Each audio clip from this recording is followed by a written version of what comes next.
I still remember the night they told me. Lisa and I had been invited to her family's house for dinner. Another one of those gatherings where I usually just keep quiet and nod along, trying not to ruffle any feathers. But this time, things were different.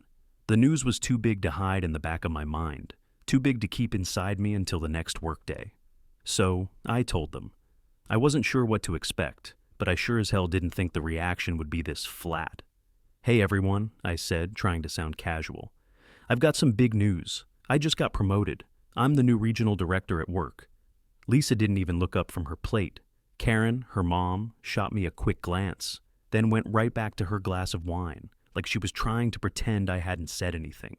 The silence lingered in the air for a second too long. "Maybe they just lowered the standards," Karen muttered, more to herself than to me, but it stung like she'd said it right to my face. I tried to shrug it off. "No, it's a big deal," I said, but my voice faltered just enough for them to notice. Sean, always the joker, leaned back in his chair and grinned. "Must be nice," he laughed. "Guess you don't have to do much to get ahead, huh?" The table erupted with a round of laughter. Even Lisa, my wife, chuckled, the sound too light, too easy.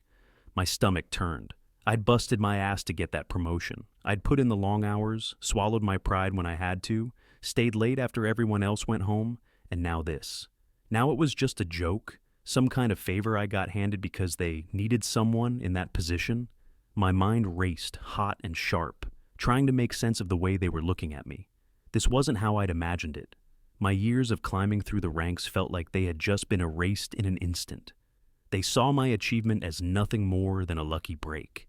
That hurt more than I expected. But I kept it together, tried to look like it didn't matter, even though inside I felt smaller than I ever had in my life. I wasn't a kid anymore. I knew how to play the game, but damn if it didn't feel like the game had changed when I wasn't looking. Then, Karen's sister, Carla, dropped the bomb. She looked at me over her glass, eyes narrowed, like she was trying to figure me out. "You know," she said casually, "I heard they're pushing the diversity initiatives pretty hard over there. Guess you fit that profile, huh?" The room went quiet. My chest tightened. The word diversity was all it took to send my mind spiraling. It was the one thing I hadn't considered, but now I couldn't stop thinking about it. Was that why I got the promotion? Did my years of hard work count for nothing? I looked around the table, feeling the weight of every stare on me.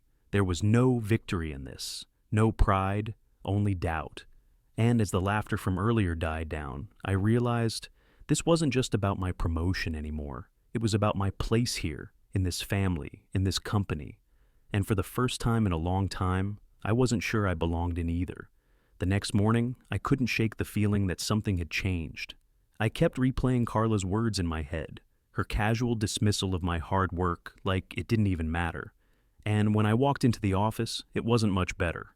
Mark, a guy I'd worked with for years, came up to me with that grin of his, the one that always seemed like he knew something you didn't. "Congrats, man. Big step up," he said, clapping me on the back. "Thanks," I replied, trying to sound casual, but it came out flat. Mark's smile shifted, just a little, like he wasn't sure how to keep going. "You know, some people are saying you only got the promotion 'cause of the whole diversity thing," he added, lowering his voice just enough so it felt like a secret. "Not really about the work, you know." My stomach twisted. I forced a laugh. "Yeah, I've heard that too," I said, hoping he'd drop it. But he didn't. "Just saying," he added, his tone too friendly, like it was a game. "It's tough, you know. The company's really pushing those quotas. Hope it doesn't get in the way of you proving yourself." I could feel the heat creeping up my neck, a knot tightening in my chest. I didn't know how to respond, so I didn't. I just nodded, fake smiled, and walked away, letting the conversation hang between us like a bad odor. I spent the rest of the day fighting the same anger I'd felt at dinner. The constant hum of doubt was louder than my own thoughts, and I hated it. I was so tired of having to prove myself, especially when it felt like I was always having to explain my worth. Every little compliment now felt like an insult, as if people didn't think I had earned anything. A few days later, I sat in a meeting with the senior executives. They had a new project to discuss, and as always, I had ideas. I'd been busting my ass for months on it, staying late, crunching numbers, doing everything I could to make sure it went off without a hitch. But when I spoke up, Kevin, one of the senior execs, cut me off with that sharp edge of his voice. "Maybe you should take on a smaller division first," he said, glancing down at his notes. "Start with something that's a little more manageable. Show us what you can do with something small before we hand you the bigger responsibilities."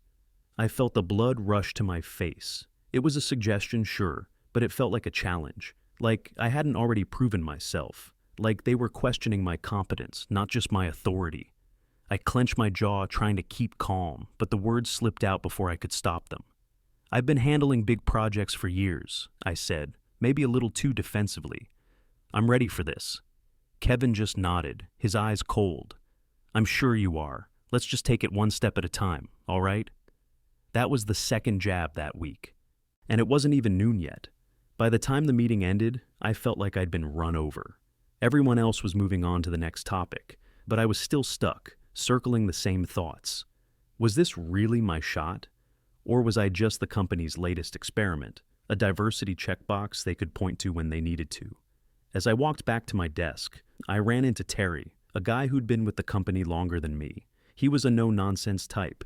If anyone would have an honest take on things, it'd be him. He waited until the hallway was clear, then leaned in close. "Jake," he said, his voice low. "You've heard about Dylan, right?" I shook my head, unsure of where this was going. "Dylan? The junior analyst?" "Yeah," Terry said. "There's something off with his numbers, some weird stuff in his reports. Been floating around the office for a while now." I raised an eyebrow. "What kind of weird?" Terry glanced over his shoulder, then back at me. "Expense reports, travel logs, stuff that doesn't add up. And from what I've heard, it's bigger than just a mistake." I felt a chill. "What do you mean?" "I'm talking about some serious discrepancies," he said, his voice barely a whisper now. "I don't know all the details, but it's not good. You might want to take a look into it yourself, if you get the chance." I could feel the tension in my chest rising. A part of me wanted to shake it off. Too much drama at work. I didn't have time for this. But another part of me, the part that was starting to doubt everything I'd worked for, felt a strange pull. Maybe Dylan wasn't the only one faking it. Maybe this whole company was built on smoke and mirrors, and I was just another guy trying to stay afloat. "Thanks for the heads up," I said, my voice tight. I didn't know if I'd follow through or not, but part of me already knew I'd be digging into Dylan's records. Something about the way Terry said it, the way he looked at me, told me this was bigger than just office gossip. And maybe, just maybe, it was my chance to do something that actually mattered. I couldn't let it go. The moment Terry mentioned Dylan's name, something clicked in me, something I couldn't shake off. So, that night, when I got home, I opened up the files. It was risky, I knew that, but I couldn't stop myself. I wasn't going to let it slide, not when I had this feeling gnawing at me. I started with the basics, Dylan's expense reports. There were a lot of them, and at first glance they seemed fine. But then I dug deeper, checked the dates, the amounts, and that's when I started noticing the inconsistencies. One receipt stood out. A dinner at a steakhouse in the middle of nowhere, a place Dylan wasn't supposed to be. I cross-checked it with his travel schedule. He was supposed to be across town, at a conference, and yet here he was, racking up a $250 bill at a place that didn't make sense for a working dinner. I didn't stop there. I pulled up his travel records, started matching them up with the hotels he'd claimed to stay at. More discrepancies. The hotel charges didn't align with the dates, and in some cases, the addresses didn't even exist. It was like peeling back layers of a rotten onion. The more I looked, the more I found. And then, there it was. Invoices for services from companies that weren't even real. I checked the names, the addresses, and nothing. They didn't exist. Dylan had been submitting these fake invoices as if it was nothing, like he'd done it 1,000 times before. My head spun as I pieced it all together. This wasn't just a mistake. This was fraud, on a scale I hadn't imagined. And here I was, holding the smoking gun. I let out a breath I didn't know I was holding. I felt a rush of something. Validation, maybe. My instincts had been right. Dylan wasn't just getting a free ride up the corporate ladder. He was taking the company for a ride too, and I had the evidence to prove it. But then, my stomach twisted again. I couldn't ignore the voice in the back of my mind, the voice that had been whispering ever since Carla's comment about diversity. Was I really in a position to judge Dylan? Was I any different? Had I gotten my promotion purely because I'd checked off the right boxes, not because of my work? The thought of exposing him gnawed at me. What if I was being unfair? What if Dylan was just another guy trying to survive in a system that didn't care about real merit anymore? I wasn't sure, but what I did know was that this wasn't just about Dylan. This was about something bigger, about proving that real work mattered, that real merit was something worth fighting for. I stared at the files for a long time, the weight of it all pressing down on me. I could report it to HR, I could blow the whole thing wide open. But what would that do for me? Would I get the recognition I'd been chasing? Would they see me as a leader, a man who upheld the company's values? Or would they just see me as another guy trying to climb the ladder, another pawn in the game? The next morning, something unexpected happened. Nicole, senior exec, someone I barely knew but had heard a lot about, reached out to me. "Jake, can we meet?" The subject line was short, simple. The email itself, even more cryptic. "I think it's time we talked about the situation with Dylan. I'd like to hear your thoughts." My stomach churned again. I'd barely interacted with Nicole. She was quiet, observant, the kind of person who said just enough to make you think. I didn't know if this was good news or bad, but I sure as hell wasn't going to ignore it. I met her in one of the smaller conference rooms, the kind that felt like the walls were always listening. Nicole was already there when I walked in, sitting at the table, her posture straight, eyes sharp but not unfriendly. "Sit down, Jake," she said, her voice calm, like she'd already made up her mind about something. "I've been following your work. I admire your patience, your persistence." The words hit me harder than I expected. Compliments like that were rare, especially in a place where it felt like everyone was just waiting for you to screw up. "Thanks," I said, trying not to sound like I was fishing for more. She didn't waste time. "I know about the discrepancies in Dylan's reports. I've seen them too, and I'm aware that someone in HR has already started an investigation into the matter." My pulse quickened. "You've seen them?" Nicole nodded, her gaze steady. "I became aware of the discrepancies after HR flagged some of Dylan's reports.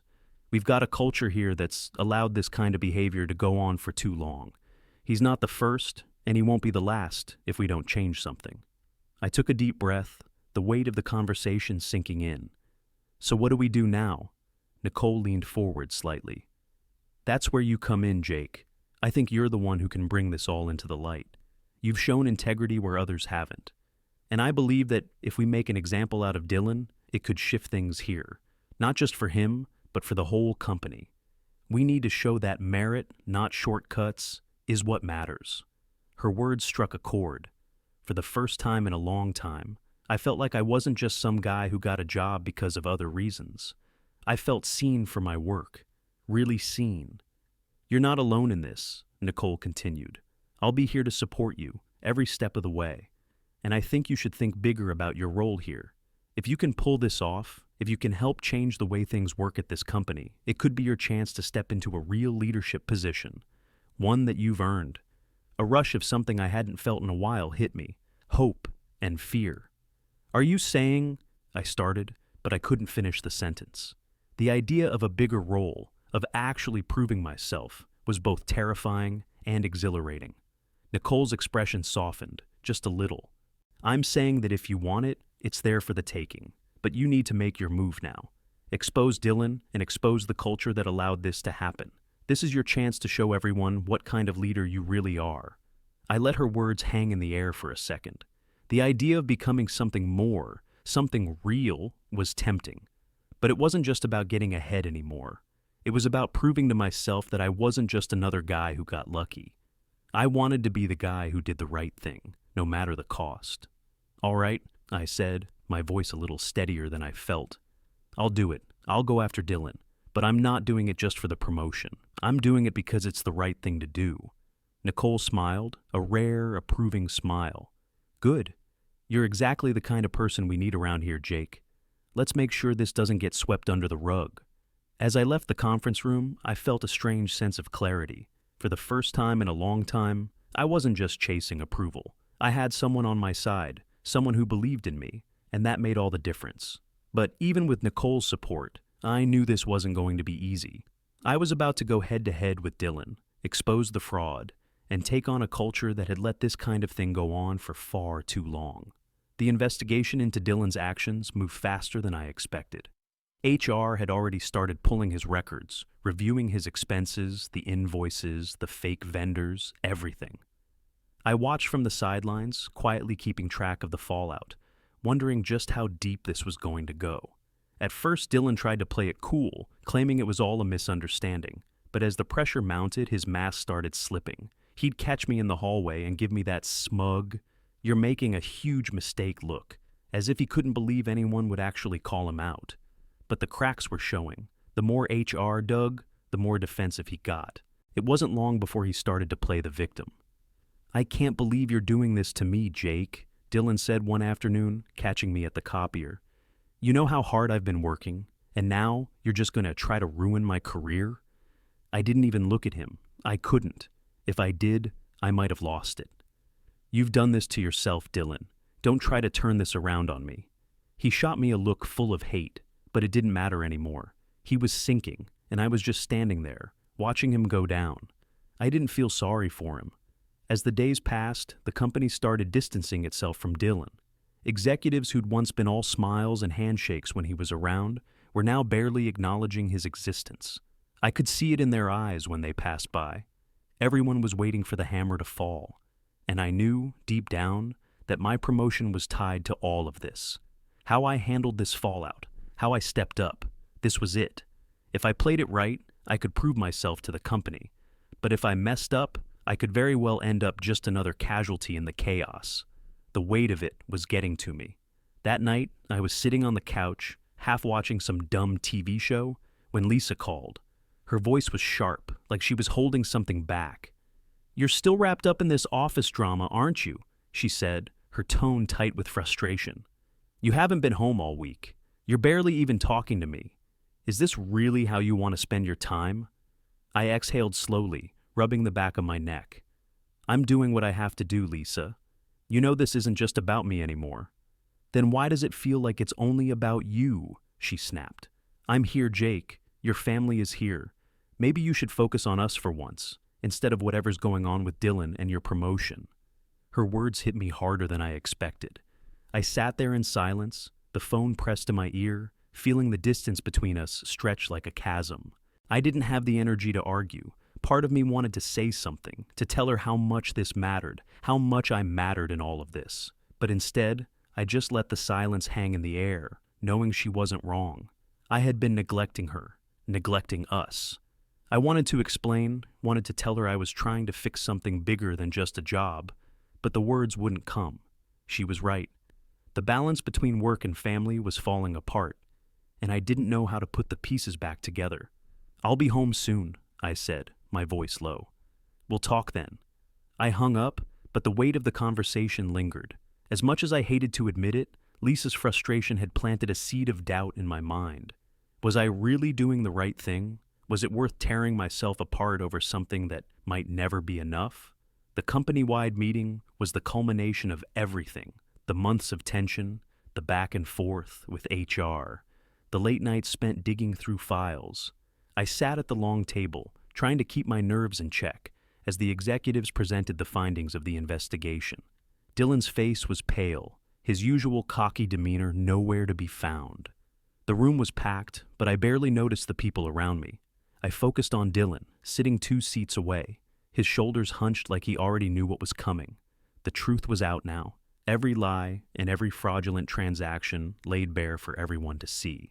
As the head of HR read through the details, I could feel the weight of every accusation, every word hanging in the air. Dylan, caught in his own web of deception, didn't even try to defend himself anymore. He was officially suspended pending further review. I caught a glimpse of my in-laws sitting in the back of the room. Karen and Sean, their usual smug expressions replaced by a look of surprise. They had been the ones questioning my promotion from the start, the ones making jokes about my hard work and my worth.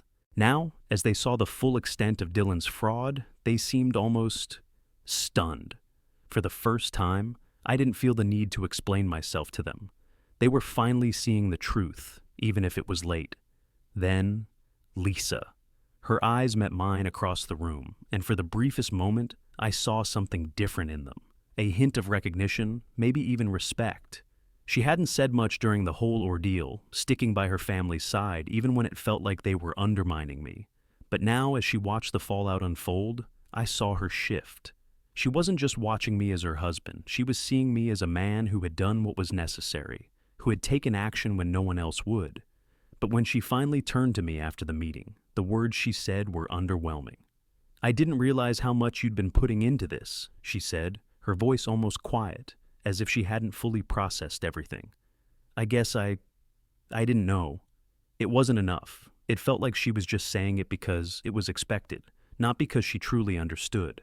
I nodded, not trusting myself to speak. My chest tightened, but I didn't want to make a scene. Not here, not now. As the meeting wrapped up, the executives, including Nicole, came over to me, offering handshakes and praise. "Jake, we appreciate your integrity," Nicole said, her voice steady but warm. "You've handled this situation with more professionalism than anyone expected. You've proven that we can't let things like this slide anymore." Her words felt like a weight lifting from my shoulders. For the first time, it felt like I had earned something real, something that wasn't just handed to me. I wasn't just the guy who got promoted because of some diversity quota. I was the guy who did the right thing when it mattered. I walked out of the meeting feeling taller, the respect I'd fought for finally settling in. But then, as I was about to step out of the room, Nicole stopped me. "Jake, wait a second." I turned, surprised to see her still standing there, her eyes locked onto mine. There was something different in her expression, something more than just professional respect. "Your work on this investigation has impressed the leadership team," she said, her tone quieter now. I raised an eyebrow, unsure of where this was going. "What's that?" Nicole's lips curled into a small smile. "A senior position. It's yours if you want it. Your work on this has shown me that you're the kind of leader we need here. I want you to take the next step." My heart skipped. This was it. This was everything I'd been working for. I could feel the weight of her words. I could feel the decision hanging in the air. It wasn't just about a promotion. It was about proving that I'd earned my place. But as I nodded, about to say something in response, I couldn't shake the thought that had been gnawing at me all through the meeting. Lisa's words still echoed in my mind. She hadn't truly acknowledged the man I was becoming, the man I had fought so hard to be. And now, with this promotion on the table, I had to wonder if it was too late to fix what was broken between us. Nicole was offering me the world, but I wasn't sure I could have it all. I sat on the edge of the couch that night, the weight of everything pressing down on me. The house was quiet. Too quiet. Lisa was in the other room, but neither of us had spoken much since the meeting. Her words still stung. The recognition felt hollow, like she was only saying what she thought I wanted to hear. I knew, deep down, that she didn't really understand the work I'd put in. She wasn't here in the trenches with me. She wasn't the one who had to deal with the constant questioning, the feeling of never being seen for what I was capable of. The whole fight with Dylan, the fraud, the accusations. It had been a small piece of a much bigger puzzle. What I'd really been fighting for wasn't just the promotion or the respect of my colleagues. It was my own sense of worth. It was about proving that I could rise above all the doubts, about Dylan, about my family, about my own damn self. Nicole's offer had been the culmination of that fight. I could feel it in the way she spoke, the weight of her words. The senior position wasn't just a promotion, it was a statement. It was a sign that I'd earned something real, something that couldn't be taken away by anyone's doubts or snide remarks. But as much as the offer tempted me, as much as it was exactly what I'd been pushing for, I realized something. It wasn't about the title. It wasn't about the money or the recognition from the company. It was about proving to myself that I could take what was mine, that I had earned every step of it, even when everyone, including Lisa, had their doubts. I thought about Lisa again, about her calling me out during that phone conversation, about the distance between us growing every day, and I realized something else, that this whole battle, as important as it had been, wasn't just about the work. It had become about us, and it wasn't going to work anymore. I couldn't keep pretending that things would magically get better. She hadn't been on my side through all of this, and now that I had the respect I wanted, the respect I deserved, it felt like she still couldn't see me for who I was, and I couldn't keep waiting for her to catch up. The person I had become didn't fit into the life we had anymore, and maybe it never had. I made the decision right there, sitting on that couch in the dark. I wasn't going to live in that limbo anymore. I wasn't going to be the man who waited for approval from people who didn't get it. I wasn't going to stay tethered to a life that didn't fit me anymore, no matter how much I wanted it to work. I texted Nicole the next morning. I accepted the offer. But the truth was, it wasn't just about the new position. It was about walking away from a life that had been holding me back. I couldn't keep carrying the weight of everyone's expectations on my shoulders, especially not when they'd never truly believed in me in the first place. I walked into the office that day with my head held high, a sense of purpose I hadn't felt in years. It wasn't just the promotion, it was the freedom to choose my own path. The company had given me a chance, but I was taking that chance and running with it. The last few weeks had been about proving myself, but now, it was about moving forward without the doubts, without the family expectations, without the need for anyone's approval but my own. And as I sat at my new desk, I realized that for the first time in a long time, I was exactly where I was supposed to be.